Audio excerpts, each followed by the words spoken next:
Sveiki, aš esu Auksė Lapas ir šiandieną bus filmukas, mano močiutė veda žinias. Gerą žiūrėjimą. Sveiki visi mano bičiuliai. Šiandieną aš vedu žinias ir noriu papasakoti vieną savo istoriją.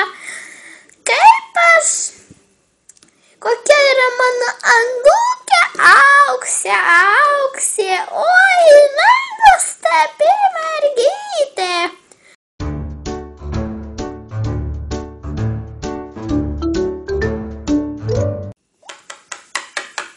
Tai ji buvo nuostabi, man padėjo. Panelė, jūs esate garbaus amžiaus, tai gal eikite, negalite vesti žinių. Gerai, sūnelė, einu.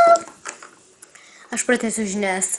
Labas vakaras, šiandieną žiniose bus daug svarbių ir neįtikėtinų įvykių. Iškart po reklamos. Ačiū, kad žiūrėt šį video, jeigu jums jis patiko, paspauskite like. Ate.